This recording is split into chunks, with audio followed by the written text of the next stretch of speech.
ஹரி சொல்லுங்க, இலங்கையே இந்த தீர்மானத்தை வழிமொழிவதால் என்னென்ன விளைவுகள் ஏற்படும்? இந்த தீர்மானம் நீங்கள் சொன்னது போல இலங்கை மீதான தீர்மானம். ஆனால் இலங்கையே வழிமொழியக்கூடிய தீர்மானமாக இருக்க போகிறது அப்படிங்கிறது தான் வியப்பான ஒரு விஷயம்.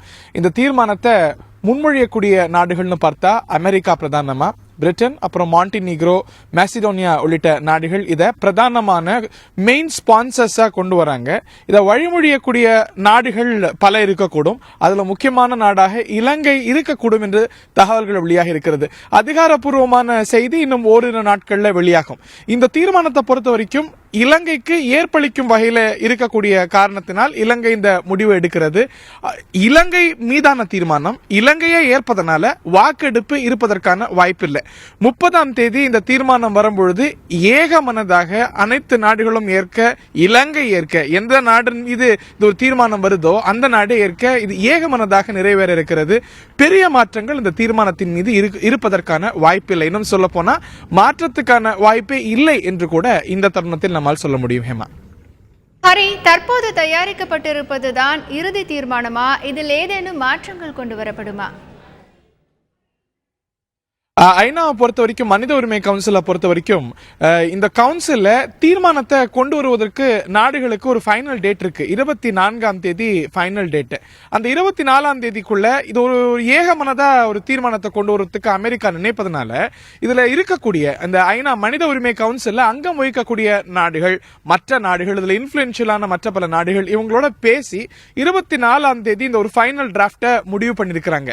ஆனா இப்படியே தான் 30ஆம் தேதி ஏற்கப்படணுங்கிற அவசியம் இல்லை. டெக்னிக்கலா பார்த்தா அதெல்லாம் மாற்றங்கள் கொண்டு வரலாம். இந்த தீர்மானம் வாக்கெடுப்புக்கு வரும் பொழுது, இந்த கவுன்சில்ல வைக்கப்படும் பொழுது நாடுகள் இல்ல இந்த பகுதி சரியா இல்லை, இதுல மாற்றங்கள் கொண்டு வரலாம், இந்த வரியை மாற்றலாம், இந்த வரியை சேர்க்கலாம், இந்த வரி எங்களுக்கு ஏற்புடையதா இல்லை அப்படின்னு டெக்னிக்கலா சொல்ல முடியும்.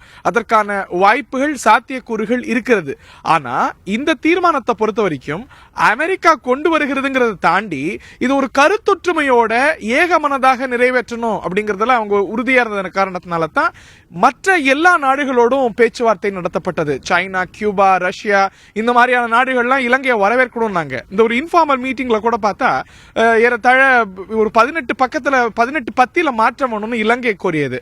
அதே கோரிக்கைகளை இலங்கையை வரவேற்கிற மாதிரி இருக்கணும், ஊக்குவிக்கிற மாதிரி இருக்கணும்னு சைனா, கியூபா, ரஷ்யா மாதிரி இலங்கையை தொடர்ந்து ஆதரிச்சு வந்த நாடுகள் சொல்லியிருக்கிறாங்க. கடைசியில எல்லா நாடுகளுக்கும் ஓரளவுக்கு ஏற்படுகிற மாதிரி ஒரு தீர்மானம் வடிவமைக்கப்பட்டிருக்கு. சோ இப்போ இந்த ஒரு கருத்து வேறுபாடுகள் பெருமளவுக்கு களையப்பட்ட காரணத்தினால இந்த ஒரு இப்போ என்ன நிலையில் இருக்கிறதோ அதிலிருந்து நிறைவேற்றும் பொழுது பெரிய மாற்றம் இருக்காது என்பதே நிதர்சனமாக இருக்கிறது. ஹேமா, ஹரி, இந்த தீர்மானத்தில் இந்தியாவின் நிலைப்பாடு என்னவாக இருக்கும்?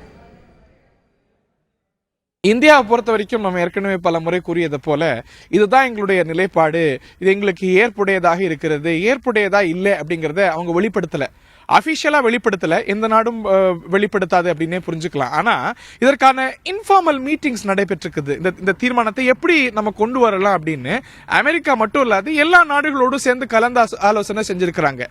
எல்லா நாடுகளும், நிறைய நாடுகள், மேற்கத்திய நாடுகள்லாம் இந்த வரிய மாத்தலாம், இது சிறப்பாக இருக்கு அப்படின்னு கருத்துக்கள்லாம் சொன்னாங்க. இந்த தீர்மானத்தை பெருமளவுக்கு மேற்கத்திய நாடுகள் கொண்டு வந்த நிலையில வரவேற்றாங்க.